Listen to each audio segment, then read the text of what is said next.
ఇక ఉమ్మడి కరీంనగర్ జిల్లాలో భర్త అక్రమ సంబంధం నేపథ్యంలో భార్య ఇద్దరు పిల్లలతో కలిసి ఆత్మహత్య యత్నం చేసింది.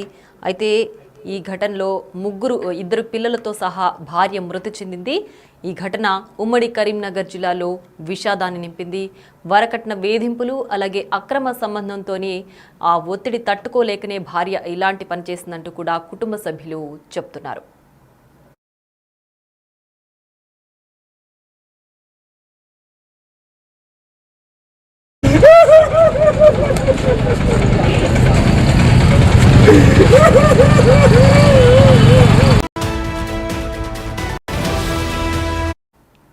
బ్రేకింగ్ న్యూస్ చూస్తున్నాం. ఉమ్మడి కరీంనగర్ జిల్లాలో విషాదం నెలకొంది. ఒక కుటుంబంలో అక్రమ సంబంధం ముగ్గురి ప్రాణాలను బలి తీసుకుంది. భర్త అక్రమ సంబంధంతో భార్య అలాగే ఇద్దరు పిల్లలు పురుగుల మందు తాగి ప్రాణాలు బలి తీసుకున్నారు. ఈ ఘటన ఉమ్మడి కరీంనగర్ జిల్లాలో చోటు చేసుకుంది.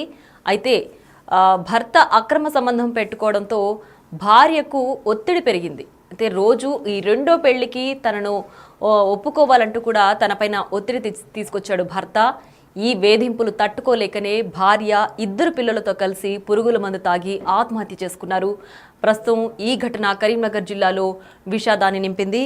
అయితే పెగడపల్లి మండలం మద్దలుపల్లికి చెందిన కంబాల తిరుపతి అలాగే హారిక వీళ్ళిద్దరు భార్యాభర్తలు.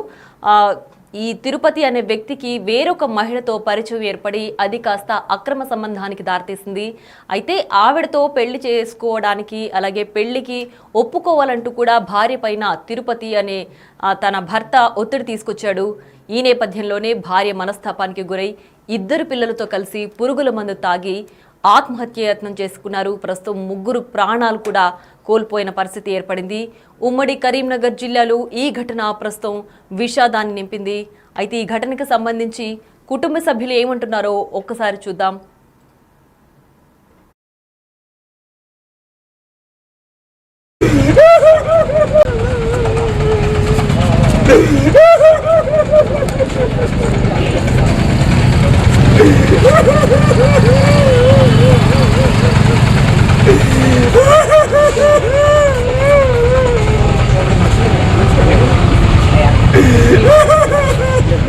అతన్ని ఒక్కసారి కూడా అల్లుళ్ళలాగా చూడలేదు సార్. మా మామ కొడుకులాగానే చూసుకున్నాం.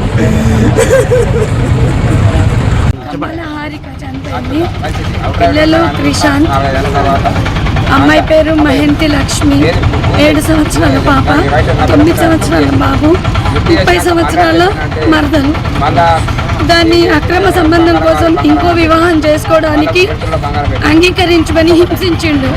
ఒక బాండ్ పేపర్ కూడా తీసుకొచ్చి పెళ్లి చేసుకుంటా నేను, నువ్వు ఒప్పుకోమని ఆమెను టార్చర్ చేసిండు. ఆమె ఒప్పుకోకపోతే ఆయననే తాగిచ్చిండని అనుకుంటున్నాం, కానీ బయట అదే తాగింది అని చెప్తున్నాడు. చేసిన భర్త పేరు తిరుపతి, కంబాల తిరుపతి. అక్రమ సంబంధం ఉంది. ఆ అమ్మాయిని ఇంటికి కూడా తీసుకొచ్చిండట, కానీ మాకు మా మరదలు చెప్పలేదు. ఆమె దాచుకుంది. ఊర్లో నిన్న చెప్తారు, మీరు అప్పుడేం చేసిర్రు. నిన్న ఆమె అంత్యక్రియలకి మేము ఊరికి వెళ్ళాము. ఎవరైనా అమ్మాయి అత్తగారింటి దగ్గర మంచిగా ఉంటుంది అని అనుకుంటాం, కానీ చెప్పేదాకా కూడా మాకేం తెలియదు కదా సార్.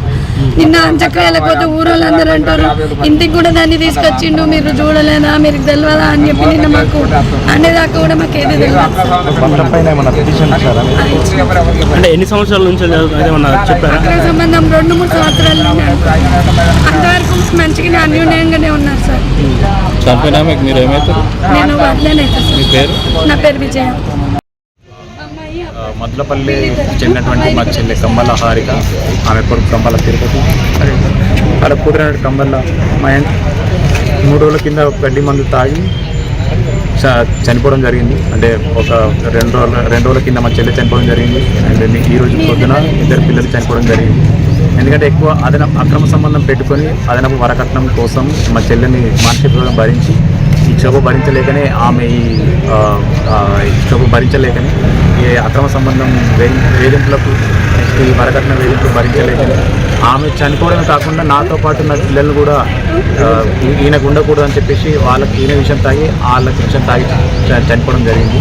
ఇలాంటి మీడియా మిత్రుల ద్వారా నేను కోరుకునేది ఏంటిదంటే, ఇలాంటి పరిస్థితి తెలంగాణలో ఏ ఆడబిడ్డ కూడా జరగదని, అలానే గడ్డి మందును కూడా మన తెలంగాణ లెవెల్లో బ్యాన్ చేసి ఇలాంటి మృతి ఇంకొకరికి జరగకూడదని మీడియా మీద ద్వారా కోరుకుంటున్నాను. నాకు న్యాయం జరుగుతుందని మీడియా మొత్తం ద్వారా కోరుకుంటున్నాను. నాకు దయచేసి నాకు న్యాయం జరిపించండి. ఇప్పుడు ఎవరైతే మీరు అనుకుంటున్నారో మీ బావ కానీ ఎవరు దానికి కారణం ఉన్నట్టుగా మీరు ఏమైనా కేసు ఫిర్యాదు చేశారా? మేము ఇప్పుడే మదనపల్లి పోలీస్ స్టేషన్కి ఫిర్యాదు ఇస్తున్నాం. ఇప్పుడే పేడపల్లి పోలీస్ స్టేషన్కి ఫిర్యాదు ఇవ్వడం జరిగింది. అంటే ఏమని వేధించేవాడు మీ చెల్లెని కానీ? ఎక్కువ కట్నం కోసము అంటే నాకు తెలిసిన విషయం ఏంటంటే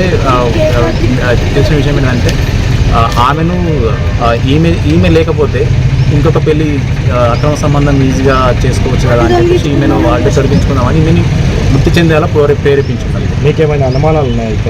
ఇప్పటికి అనుమానాలు ఉన్నాయి. అయితే మేము ఈమె చనిపోతే ఆమె పెళ్లి చేసుకుందామన్న ఈ ప్రాసెస్లో ఈమెను చనిపోయేలా ప్రేరేపించండు. నువ్వు చచ్చిపోతే నేను దాన్ని చేసుకుంటా అన్న విధంగా ప్రేరేపించడం జరిగింది. మీరు ఏమైతే చనిపోయినా? మా చెల్లి ఏం పేరు? మళ్ళా మీకు? నా పేరు కుమార్, వల్యం కుమార్. నాకు ఎన్ని సంవత్సరాల క్రితం వివాహం అయింది? ఈమెకు 2015 మే 3 వివాహం జరిగింది. వీళ్ళకి ఆల్మోస్ట్ నియర్ బై 10 years.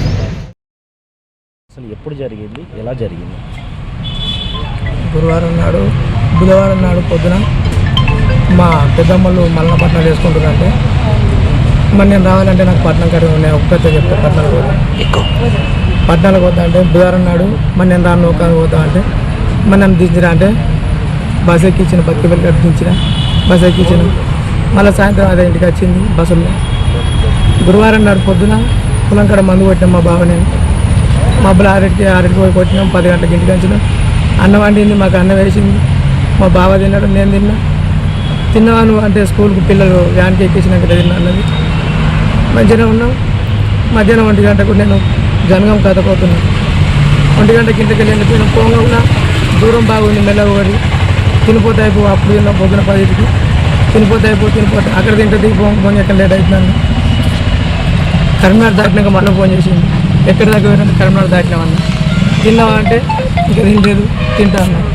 ఉష్ణవాదం వెనక చేసింది. తిన్నావా 7 దాకా పోయారంటే ఇంకా తినలేదు. నేను అడిగినాక నాకు తింటుంది, ఆకలి అవుతలేదు, నాకు ఏమవుతలేదు అన్న. అడిగినాక ఫోన్ చేసింది. మళ్ళీ చేరిన వాటి ఇప్పుడే కారు దిగినామన్నా. కారు దిగినామన్నాక తిన్నామంటే ఇంకా తినలేదు. ఇప్పుడు చికెన్ ఆడుతారట హోటల్ కథకి వాళ్ళు ఆడతారు ఇక అని చెప్పిన. ఒక 10 నిమిషాల తర్వాత మళ్ళీ వీడియో కాల్ చేసింది. ఏడ్చుకున్న అట్లా ఏడ్చింది. ఏమంటలేదు. ఏమైంది అంటే కట్ చేసింది. కట్ చేసిన తర్వాత మళ్ళీ నేను మా బాబు ఫోన్ చేసి, బాబు అది ఎందుకో ఏడుతుంది ఇంటి కదా, ఎందుకో ఏడుతుంది పోయిపోయినా పొలం కడికి ఇంటికి పోతున్నాం వెంటనే వేయండి. దగ్గరనే మా పొలం. తొందరగా పోయేసరికి నేను మళ్ళీ మా బాబుకి చేసినాక ఏంటంటే మళ్ళీ ఫోన్ చేసిన, లిఫ్ట్ చేయలేదు. మళ్ళీ చేసిన తర్వాత మందు డబ్బు చూపించాను. పిల్లలు చూపించుకుంటే ఎడుతుంది. అడ్డం పడ్డాక నేను బాబు చేసేవారు ఇంటికి వచ్చిన అన్నాడు. చూసి అంత ఏడుచుకుంటే అందరికి ఫోన్ చేసినాక మా ఇంటి పక్కల కార్లు వేసుకొని అలా అక్కడికి వెళ్ళి వచ్చారు. నేను ఇక్కడ జనగాం నుంచి వెళ్ళి అలా వచ్చేసరికి మళ్ళీ కరీంనగర్ వచ్చిన. వాళ్ళు కరీంనగర్ వచ్చేసరికి మళ్ళీ అదే అంబులెన్స్ హైదరాబాద్ వెళ్ళి. ఎందుకు అయ్యిందంటే నాకు ఇప్పటికీ అర్థమవుతుంది. మా పెళ్ళైన కాడికి వెళ్ళి ఒక్కసారి కూడా గొడవ లేదు. మేము మా అత్త మామను కూడా అడుగురు మేము 2 రోజులు పెట్టుకున్నాం. ఇప్పటికేం మా గొడవలు కాలేదు. మా అత్త మా కాలే మా కాలే ఎవ్వరు కాలే, అందరం మధ్యలో ఉంది. తిరుపతి. పెగడపల్లి మండలం మద్దలపల్లి గ్రామానికి చెందినటువంటి కంబాల హారిక, వయసు 30 సంవత్సరాలు. వారి పిల్లలైనటువంటి కృష్ణంతు 10 సంవత్సరాల అబ్బాయి, అదేవిధంగా వాళ్ళ పాప మయాంత లక్ష్మి 8 సంవత్సరాల అమ్మాయి. ఇంట్లో కొన్ని వ్యక్తిగత కారణాల వల్ల, భర్త వేధింపుల వల్ల శనికావేశంలో పురుగుల మందు తాగింది. దాంతోపాటు వాళ్ళ పిల్లలు కూడా తాగినట్టు మాకు తెలిసింది. వీళ్ళు ట్రీట్మెంట్ తీసుకుని మన 13 తారీఖు తాగడం జరిగింది. ట్రీట్మెంట్ తీసుకుంటూ నిన్న 14 తారీఖు రోజున మన కంబాల హారిక చికిత్స తీసుకుంటే క్రమంలోనే చనిపోవడం జరిగింది. అదేవిధంగా ఈ రోజున వాళ్ళిద్దరు పిల్లలైనటువంటి కృష్ణంతు మయంత లక్ష్మి కూడా చనిపోవడం జరిగింది చికిత్స తీసుకునే క్రమంలోనే. కేసు నమోదు చేసినాం. దీని మీద ఇంకా పూర్తి వివరాలు తెలియాల్సింది దర్యాప్తు చేస్తుంది. పిల్లలు ఎక్కడ సార్? కరీంనగర్. పిల్లలు వచ్చేసి యశోద హాస్పిటల్లో ఇక వాళ్ళు ఆల్రెడీ మొత్తం డెత్ అయ్యే అవకాశం ఉన్నది. అది బ్రెయిన్ డెడ్ అయిందని చెప్పడం వల్ల వాళ్ళు ఇక ఆర్థిక సొంత లేకపోవడం వల్ల కరీంనగర్ హాస్పిటల్కి షిఫ్ట్ చేయడం జరిగింది. ఈ క్రమంలోనే ఇక్కడికి వచ్చేలోపు పాప చనిపోయింది. వాళ్ళు డిక్లేర్ చేసినారు గవర్నమెంట్ హాస్పిటల్లో. బాబు కొంచెం ప్రాణంతో ఉంటే ప్రతిమ హాస్పిటల్ తీసుకెళ్ళడం జరిగింది. అక్కడికి వెళ్ళిన తర్వాత 1 అవర్ ట్రీట్మెంట్ తీసుకున్న తర్వాత ఈరోజు మార్నింగ్ 6 o'clockకి వారు కూడా చనిపోయినట్టు తెలిసింది. రైట్, ఇక ఉమ్మడి కరీంనగర్ జిల్లాలో భర్త అక్రమ